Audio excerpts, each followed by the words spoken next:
The CBS Cartoon Theater, that was the first show you did on tape, right? Or film, I should say? Yes, it was on film. And it was kind of pieced together because I interacted with the cartoon characters, so it had no performance flow to it at all. Mm-hmm. It was kind of pieced together. My recollection is not good about that. What was live television like at the time? And we always hear stories about, animals behaving strangely, actors forgetting their lines, people being sick, props and sets falling. Oh, sure, yeah. Did anything like that happen to you? Oh, lots of things. Lots of disasters happened to me.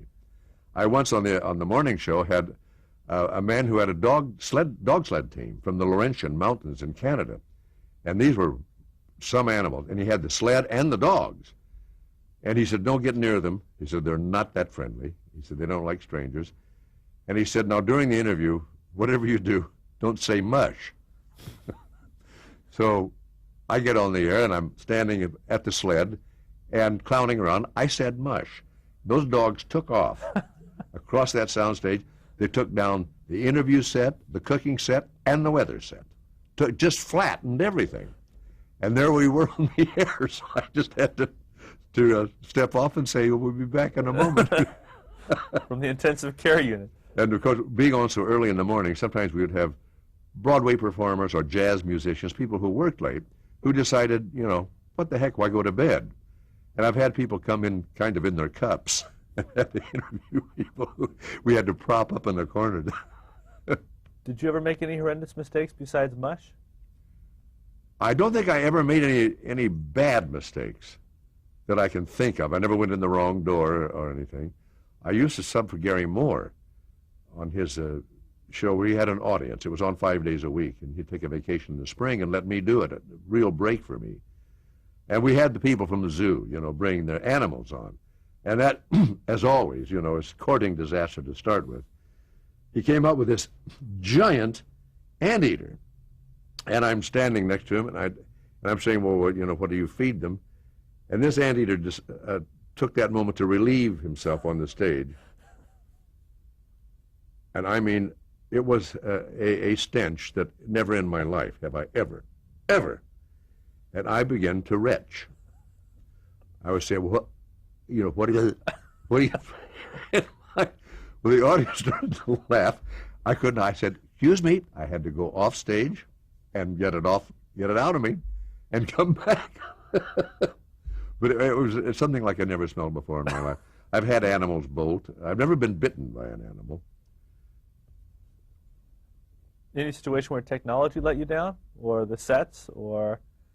I can't think of, no, I know a lot of people have wonderful stories about that. I don't have any stories about that. Was that part of the thrill of doing live television for you, the unpredictable? If you want to call, having a heart attack a thrill, there were times when your heart was right here, And it's great experience, however. It's great experience. I did a U.S. Steel hour once with George C. Scott, my first acting on live television, where you were changing your shirt under the camera. While the show's going, you change your shirt and go around. That I never missed a beat on that one, though. I never had any real disasters happen. Sid Caesar's got a lot of stories about his live show. Now, you hadn't had any acting experience prior to... No. So how did you know you could act? I didn't know I could sing or dance. I didn't know I could do anything.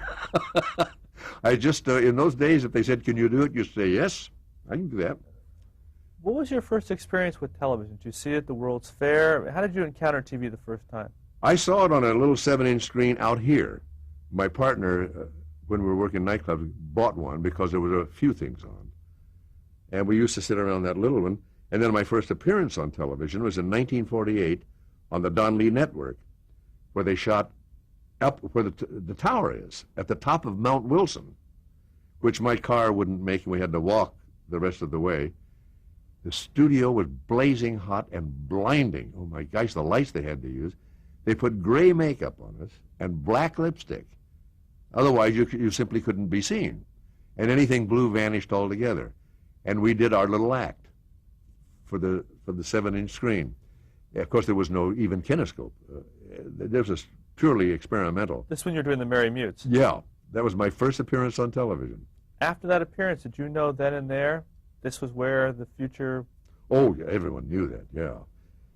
Everyone knew that television would be it. Did you feel you'd have to adapt your personality and your act for the screen in a way that was different from doing it for a live As audience? far as the act was concerned, no. It was pretty hokey and broad and physical, so there was no way we could. But could the camera capture that the same way that you could do it on the stage? Did it lose something in translation? No, especially with our act, I thought it gained something because we were doing lip sync, and the sound was much, much better on television than it would be in a nightclub, where often the sound systems were faulty. So it's 1957, 58. You're doing the CBS Cartoon Theater, occasionally Yes. subbing for Gary Moore, apparently doing a great job. So why did CBS let you go? I didn't know what to do with me. They had no idea what to do with me. I think the same year that I came there on a contract, Orson Bean and Johnny Carson came in that same year under contract. And I think Johnny was doing Who Do You Trust? I tried a couple of game shows to no avail. I was no good at that. I finally, when they dropped my contract, Were you which scared me, devastated? I was devastated, scared to death. What am I going to do now? I got a show on ABC called Mother's Day, which was done from the Latin Quarter at New York at noon.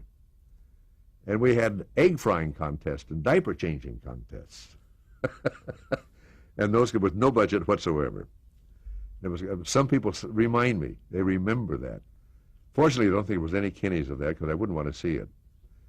But those were the days when, after the minute the show would wrap, I would run down the street and start auditioning at theaters.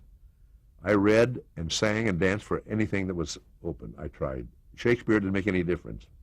I just kept going out because I knew that the game show wasn't going to go on and that I wasn't a game show host. I just wasn't. So I was looking for work. Did you have a goal, like I want to be an actor, or I want to be able to do, I want to eat. I want to eat? At that time, all I wanted to do, I had a family, and I had to keep working. I would have taken anything. I got in a review called The Girls Against the Boys. It starred Bert Lahr and Nancy Walker. Shelley Berman and myself were the two. It lasted for 2 weeks on Broadway. It wasn't that bad either. It was pretty funny. So you were doing Broadway simultaneously with your TV work? No, and at that time I think that the game show was over. I was strictly out of work. So you got an agent, and your agent booked you on other variety shows? I did do a few guest shots, as I recall. I did some summer replacements with stars like Pat Boone. I was the comedy guy on the Pat Boone, and Andy Williams, who replaced Pat Boone. And I kind of did a little comedy stint. Describe what it was like having all these variety shows on the air where you could ply your craft, working with folks like Andy Williams and Ed Sullivan and Dinah Shore. Yeah, I never was on Dinah's variety show, but I think I did her talk show later.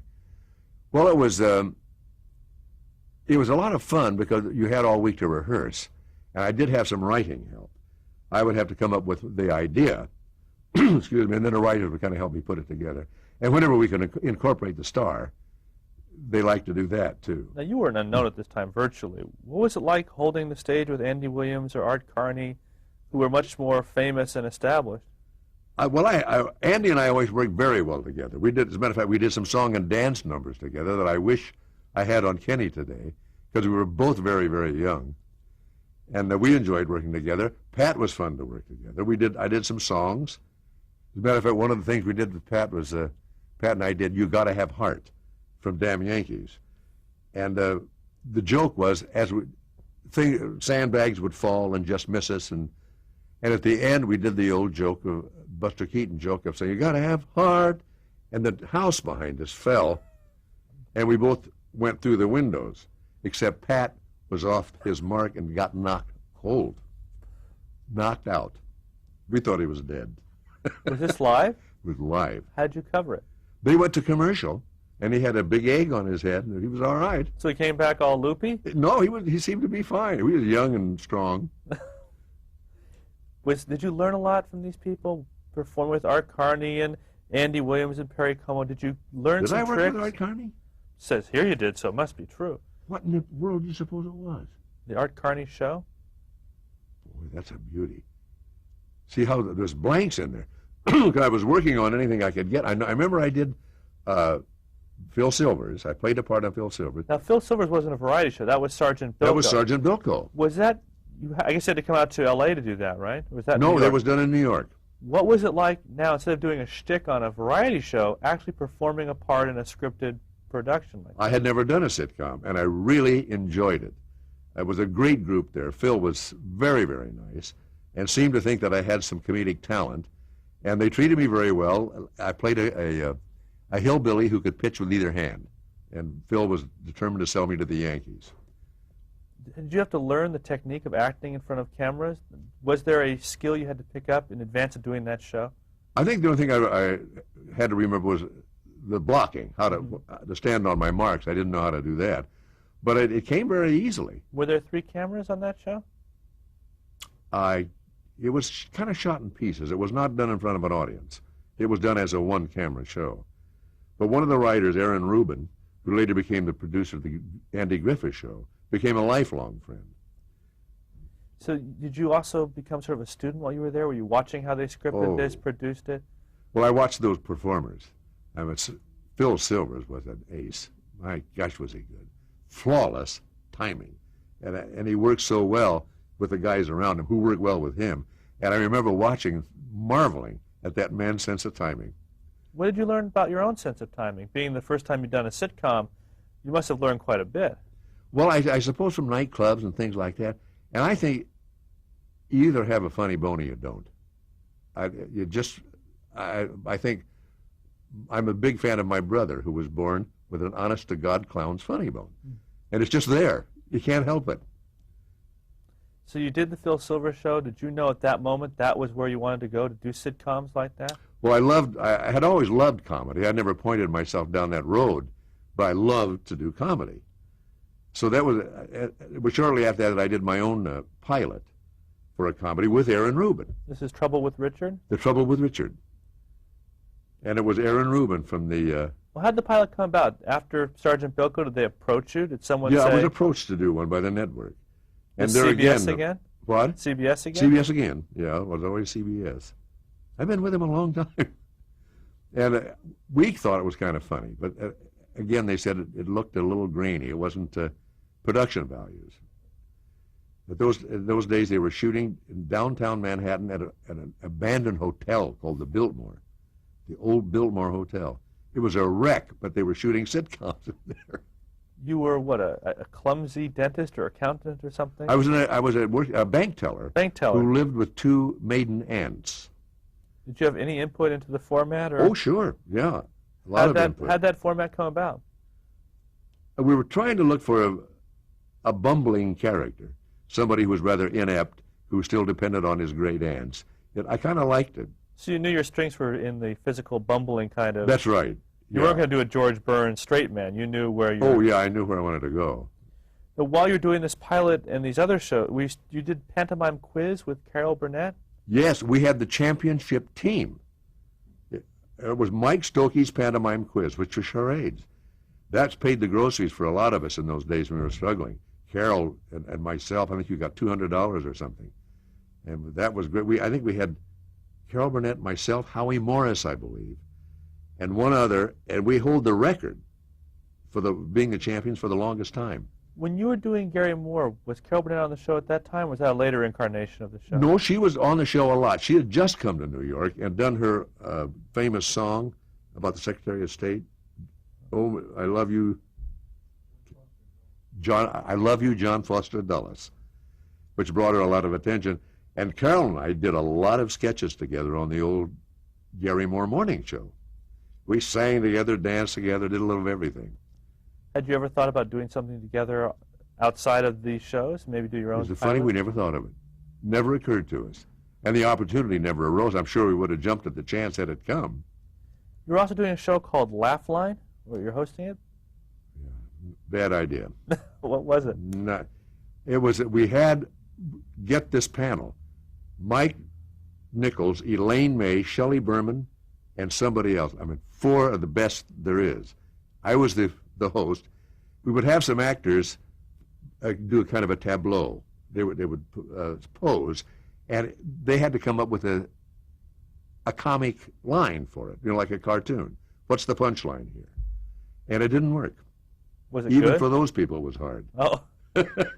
So it wasn't fun. You couldn't come up with a punchline. It just didn't work. It was live television, 5 guys standing there staring at the camera. Oh, yes. Deadly. Deadly. Yet I've died many times, and that was one of the worst. How did the pilot, you came back a little bit of trouble with Richard. CBS saw you in all these things and said you'd be a perfect person to lead a sitcom? To be in a sitcom. That must there have weren't been that many in those days. This is before I Love Lucy. And both pilots that I did for CBS, the complaint always was that it didn't look good enough. The production values. That may have just been a nice way of telling me they didn't like the show. What kind of production values could you have gotten in that time? And what was missing? I don't know. I thought it was funny. And I thought it was something that had a lot of legs to it that would have lasted, because it was not hard-hitting. It had some physicality to it, but it was the kind of thing I thought could have gone on for a long time. You must have thought at the time that was your big break. Yeah, I thought, well, that was it. What finally did, when I was still doing Mother's Day, I walked in and did a little song and dance for Gower Champion and got the part in Bye Bye Birdie. Little did I know that would be a big break for me. Before we get to Bye Bye Birdie, the U.S. Steel Hour you mentioned earlier with George C. Scott. Yes. How did that come about? I mean, you're clearly creating a persona for yourself as a comedy performer. What made them think of you for a dramatic role, and what made you think you could do a dramatic role? I didn't think I could, but I had no time to worry about that. I needed the work. I can't remember how. I think perhaps I was still under contract with CBS at that time. That's what it was, because it was a story about a sheriff in a small town who arrests a television performer who's driving somewhere and speeding through his town. That was it. And so they thought of me as the television performer. And I was scared to death to be working with Scott, because when I got here, even then, as a young man, he was a tremendous actor. And Teresa Wright was his wife. Just dawned on me. And you studied your lines and found your character. This was new for you, wasn't it? Oh, sure. How'd you prepare? I didn't know how to. I rehearsed with them, and I found that playing off Scott was easy. He is so strong, and he's got me in jail. I mean, I'm a frightened city boy in the show, and just played off him. This is live TV drama. Did anyone sit you down and tell you how live TV drama worked? Nope. Nobody told you anything in those days. You just went out there. You must. I can't imagine the fear you must have felt knowing you were live doing this performance and not knowing. There was a lot of fear. There was a lot of fear in live television, especially when a lot's writing on it. So I wonder I don't have ulcers today from those days. It was a simple set and very simple production? Well, yeah, it was fairly simple. It was the jail, and I think, in the house, and there were 3 or 4 sets. But what panicked me was getting changed, either during a 1-minute commercial, which is all the commercial breaks were in those days, or during a scene when you had to run out, change your clothes, and come back in during the course of the performance. I didn't miss anything, but you're very, very nervous. Was this the first and last live dramatic performance you did, or did you do some more drama? I never did another one. I was never asked to do another one. So you went on to do Bye Bye Birdie. Yeah. If we're Gower Champion, I got up and did Once in Love with Amy in a little soft shoe, and he came up on the stage and said, "You've got the part." I've always thought we were almost identically the same height and build. I think he pictured himself on the part. And he said, I'll teach it. I said, I can't really dance. He said, I'll teach you to dance. And he did. That was a major challenge of taking on the role, learning to dance? Learning to dance and singing on stage. I knew nothing about that either. Oh, you'd never sang in your other touring thing? Nope. No. And that was a beauty. Were you a good singer? No. I'm not a good singer to this day. I come from the Burt Lahr School of vocalists. But I only found out many, many years later that in Philadelphia, when we were doing the out-of-town tryout, the producers wanted to replace me. They didn't think I was coming through. And Gower Champion said, this kid's going to be all right, and stood up for me and kept the job. If I'd known that, I would have jumped out the window. Now, when you were doing Broadway, it must have seemed like, well, I don't know because I wasn't in that time, but television was so exciting, it was on the forefront. Did it feel like you were taking a step back by doing Broadway? Oh, no, not to play Broadway. No. I was so thrilled to be up there doing that. So would you gladly abandon TV for a Broadway career? Well, everyone told me I was in Bye Bye Birdie for a year, and everyone said, this is where you belong. And I knew that there just wasn't the steady income from it. And with my family, I was just afraid to try that. So I was looking for a television series, and I had one in mind. What would it have been? A man named Tom Nod came to me with an idea that I loved. I was a big fan of Jacques Tati, and he came up with a show called Man on a Scooter about an assistant college professor from Ohio who takes a sabbatical in Europe on a Vespa motor scooter with his typewriter on the back, and it had a lot of visual comedy in it.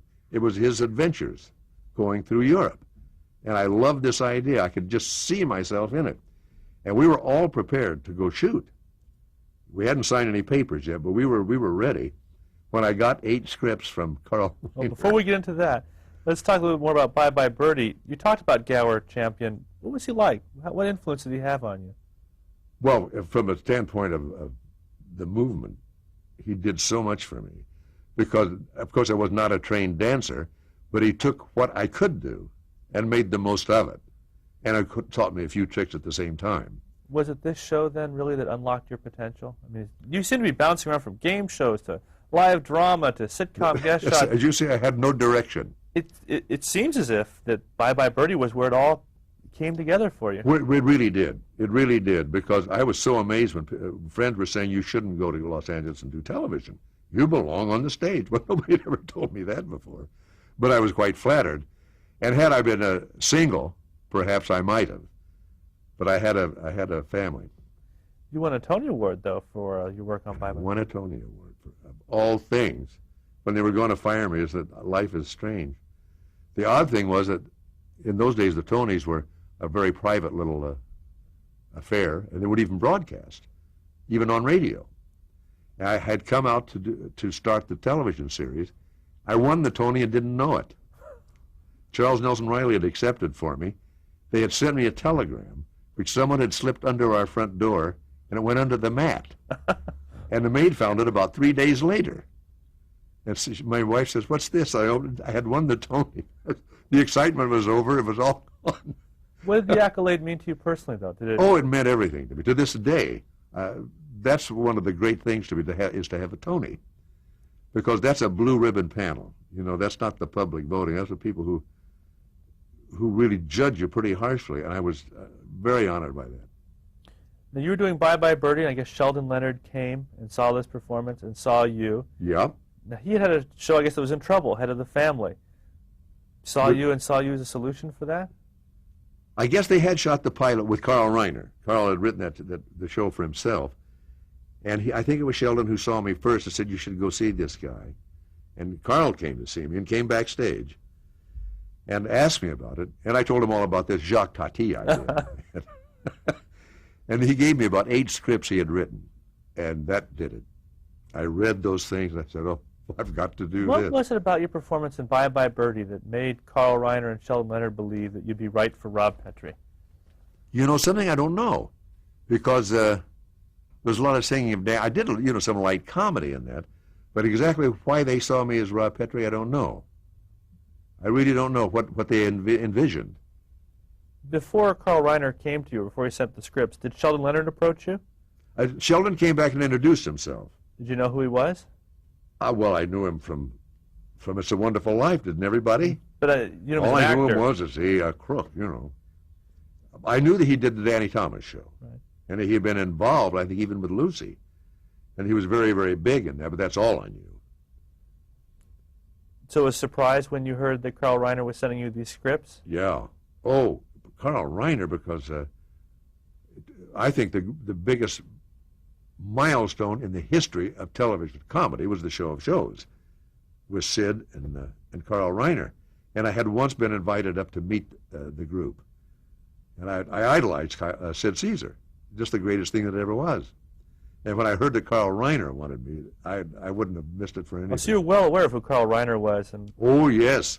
I was the biggest fan of The Show of Shows. What was your first impression of Carl Reiner when he came to you in your dressing room and showed you these scripts and proposed the idea of the show to you? Oh, he's a wonderful, wonderful man. To this day, he's probably my favorite human being that I've ever known.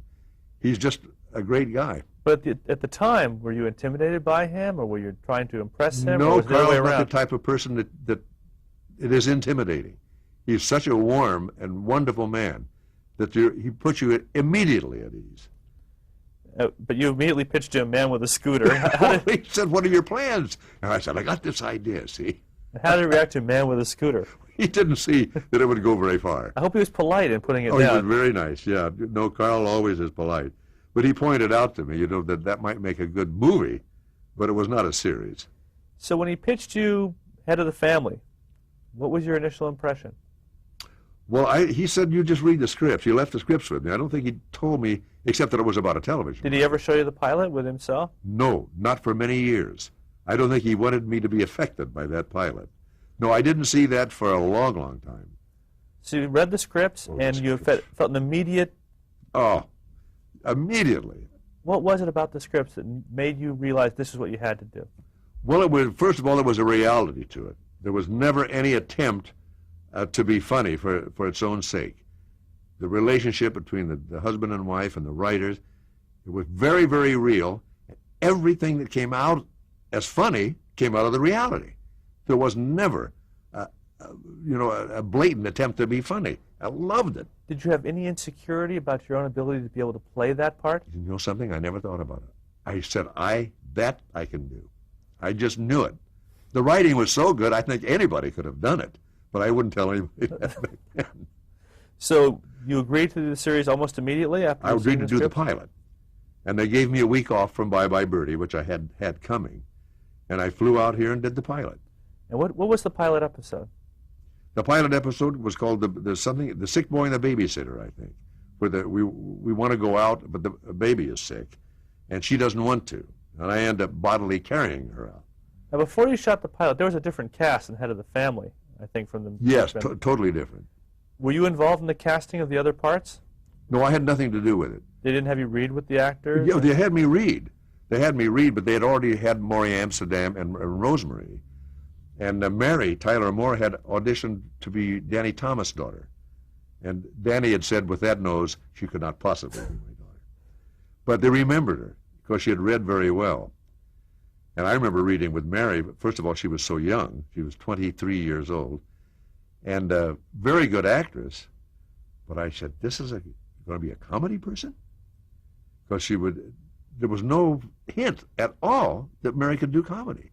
I said, she may be the next Katharine Hepburn, but I don't know about comedy. Did you have any chemistry? I mean, did you feel a sense of timing with her? Reading with her, I didn't notice any, but once we got into rehearsing the pilot, I saw it. Yeah, it just fell into place. Did they have to twist your arm to convince you, though? No. I was so happy to have the job. No, she was a beautiful young girl. Now, why didn't they go with the woman who had been cast in the role when Carl Reiner did the pilot? Barbara Britton, I think. I don't know. They'd used Morty Gunty, I think, was the comedian who played the Maury Amsterdam part.